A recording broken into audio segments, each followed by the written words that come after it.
Or sorry, what's the angle? What's the angle between the sulfur and the oxygen bonds? Sulfur and the oxygens here. What's this angle? 180 degrees. 180 degrees. Now that looks like 180 degrees. However, it's not. It's not how I've drawn it that determines the angle. What is it? How do we determine the angle? It's the regions of electron density around that central atom, right? So the sulfur central atom has how many regions of electron density, Harry? 3. 3. 3 regions of electron density. 2 of them are bonding, and 1 is non-bonding. So, Landon, what would you think? What is the angle there then? 120 degrees. 120 degrees. Very good. Very good. And Harry, do you think it would be a polar or a non-polar molecule? This is definitely polar. It's a polar molecule, right?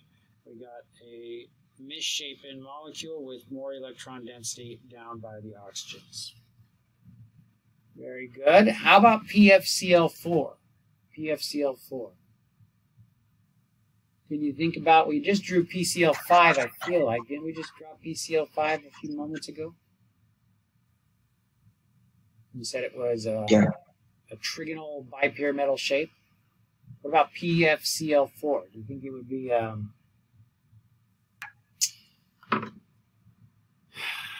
same shape or different shape? I mean, it's going to be the same shape.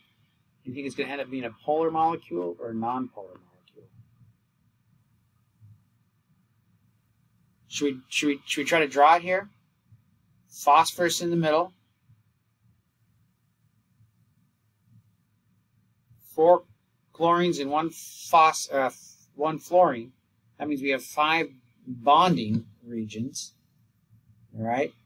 Now, remember, 5 bonding regions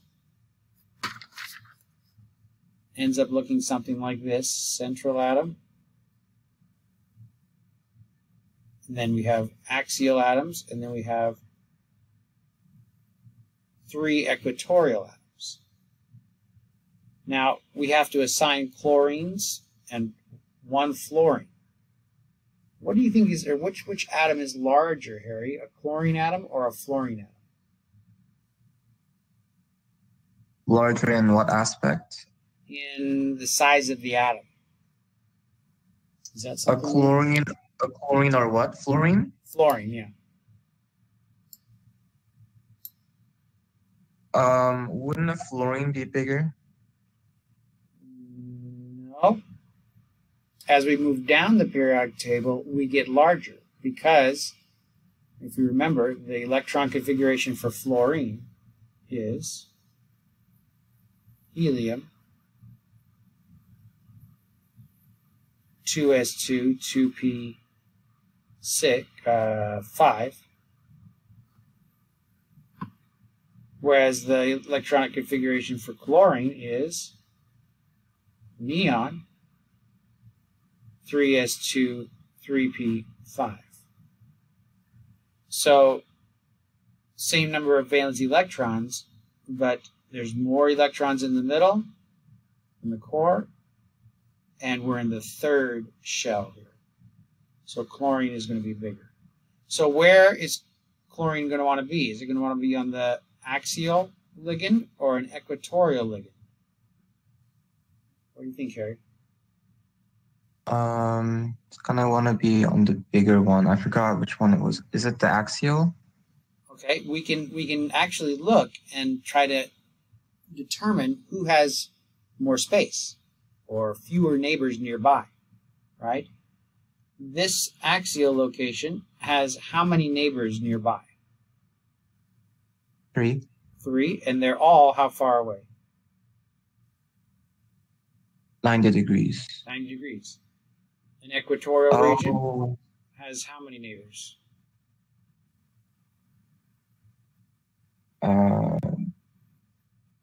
2. It has these two, and then it also has these ones over here, right? Oh, 4. 4. But only 2 are 90 degrees away. Can you see that? Yes. 2 of the other ones are 120 degrees away. So the equatorial regions end up having more space. And that's why lone pairs want to go there. So who should we put out here?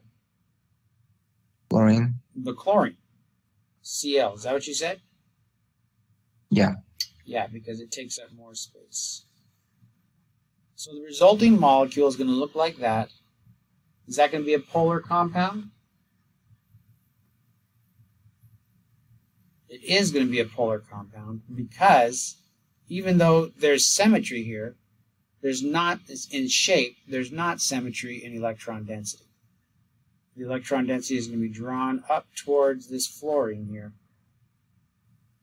because it's more electronegative. So even though we have our polar bond here, the phosphorus-fluorine bond is polar, we also have a asymmetric molecule in terms of where the electron density is located, right? Dr. Scott? Yeah. When you asked me about the size earlier, did you determine that with the number, the shell with n, with the n value? Oh, yeah. Mm-hmm. Remember, the n value 3 also corresponds to the distance of the electrons from the nucleus. So the larger the n value. Then I remember one time you showed us this graph where the size of an element got smaller and smaller as it went down to the right because there were more protons pulling on the electrons. What was that? Yeah. So that is a good question. Let's see. Which element, or atom, I should say, atom, is larger? Hydrogen or helium? Hydrogen. All right. Hydrogen is larger. Now, helium has 1s2, right? That's the electron configuration. Hydrogen has 1s1, so there's more electrons here. But why is hydrogen larger? Because it has less protons. Less protons. Very good. So if you have a situation where there's an additional electron added in the same shell, that additional proton will actually make the element shrink. So as you go from boron across, for example, the elements get smaller as you move to the right because you're adding protons and all the electrons are being placed into the same subshell. If you go, if you go from fluorine down, then all of your electrons, you're adding a lot more protons, but the electrons are not going into the same subshell. They're going into much larger subshells. And so as you go down, you get larger. But as you go to the right, along any of these subshells, you'll actually be decreasing the size of the atom. Then can I think of it as if we compare atoms of different rows, then whichever one has a higher n value is going to be bigger compared to if they're in the same n value, then whatever's on the right is going to be smaller. That's good. Okay. Now here's a question that I want to see if you can fit this into your philosophy that you discovered there. Okay, let's look at number 22 here.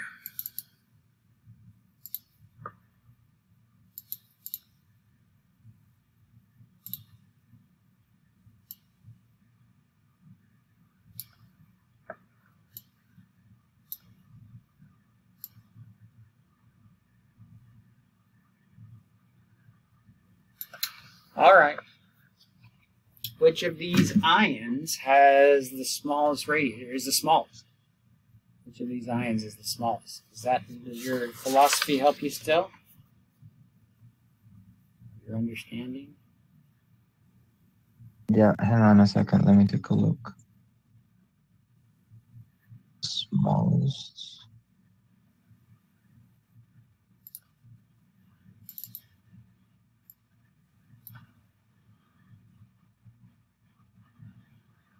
Just a quick question, Dr. Scott. Yeah.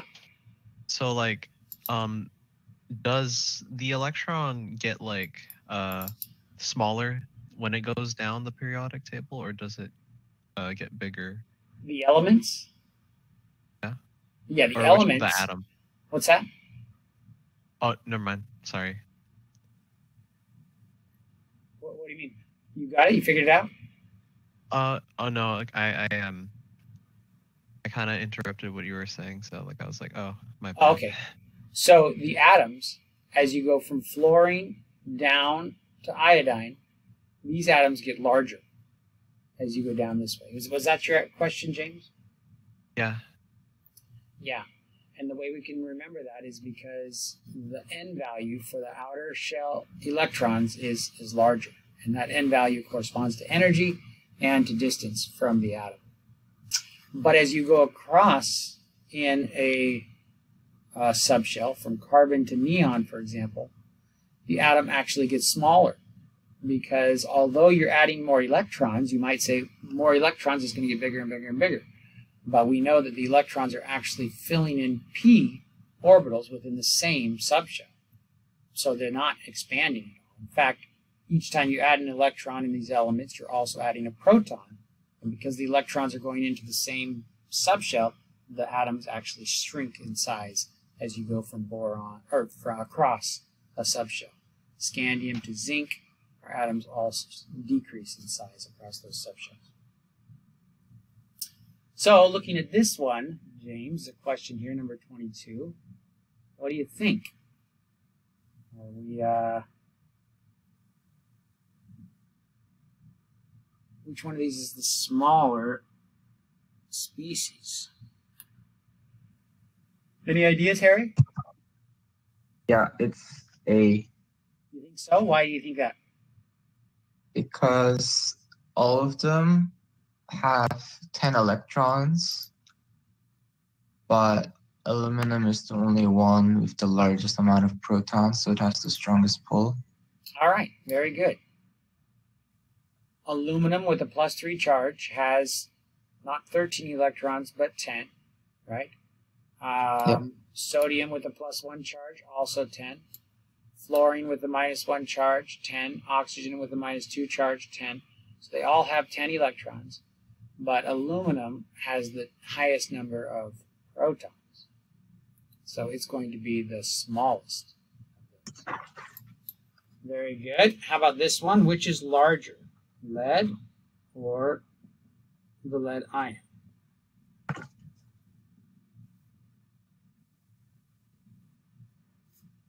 Which is larger, lead or the lead ion? The ion. The ion is larger, +2. Oh, wait. Is it? Oh, it's a +2 charge? Mm-hmm. Oh, then, let's see. Lead, the regular lead is going to be larger. Okay. So this one is larger because what happens when you make up a cation from an atom? Why does it shrink? Because you add 2 more protons to it, or you lose 2 electrons. You lose 2 electrons, and so now each remaining electron feels more of that positive charge to pull those electrons in closer, right? Like a family walking in the mall, all their kids are moving all around, and the parents are in the middle trying to tell them to come closer. As you remove children, it becomes easier for the protons to give attention to the electrons, and so it shrinks down, right? Yep. What do you think, James? Which is larger, oxygen or the oxygen ion? Which is larger? I feel like it would be the oxygen with the -2 charge. All right, that's right. With the -2 charge, you have the same number of protons here, but now you have extra electron density. It's going to be harder for each electron to get the attention it needs to pull it in. Okay, very good. Anybody else want to go over anything else? I have a question. Yeah. Did you say that we could watch the other review session that you did? Yeah, I will. How do we? It's still being created right now, but as soon as it's done being created, I will post it onto YouTube, and you guys can watch it. Okay. Is that okay? Mm-hmm. Let me see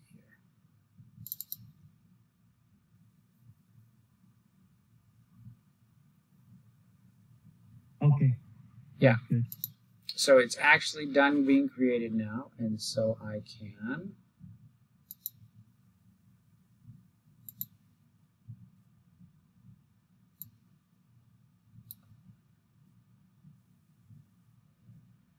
I wonder if they're going to get mad at me for putting so many really long videos that nobody watches on YouTube. I guess other people are doing the same thing, right? Okay. Section 1. Okay, so this is loading up to YouTube. It should be done in just about 5 minutes. Did you say the finals, the last day to take it, is the 18th? I think that I'll be able to do that. I think I'll be able to have it open for 3 days. I think. Yeah. We did that with this other one, right? It was a practice. We tried to see how long we could have it open. So. Because the official last day of the final, as far as I know, is the 17th. So I just wanted to see if it's possible to take it anytime after that.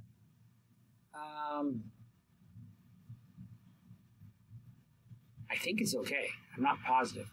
The 18th. I mean, the 18th is a Saturday. Yeah. I hate to do that to you because you're going to wait and take it on a Saturday. But yeah, I think it should be okay. Okay. Just wanted to make sure. Yep. So here on our Canvas page, let me go in here and videos of lectures.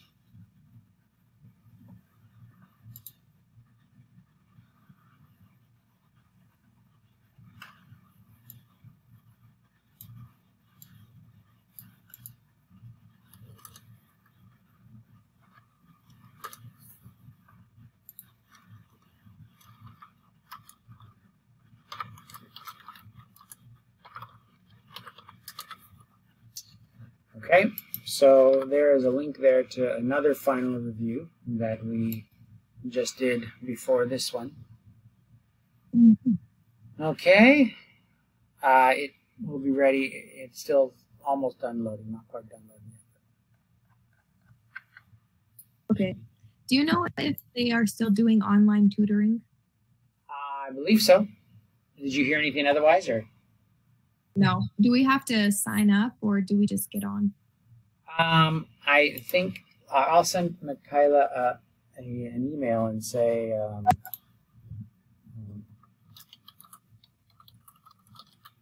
what's she doing for tutoring now.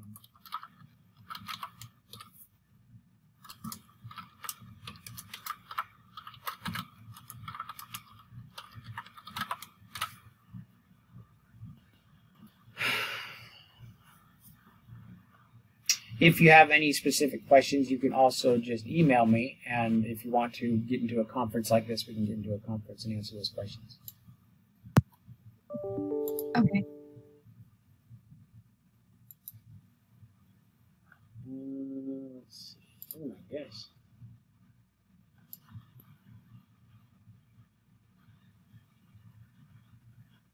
Okay.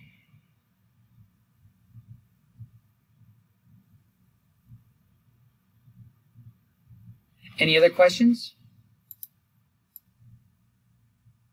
I actually had one, but I don't know. Like, I think it's from like a chapter 8, like practice quiz, where it was talking about like finding H.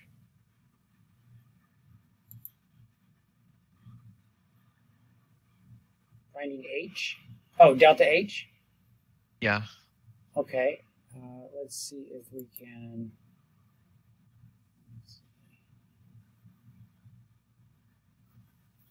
Do you remember how many questions were on that quiz? I think it was like at least 13 or 5.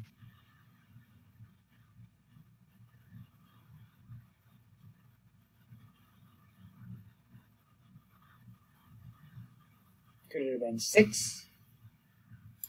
I think it might have been 6.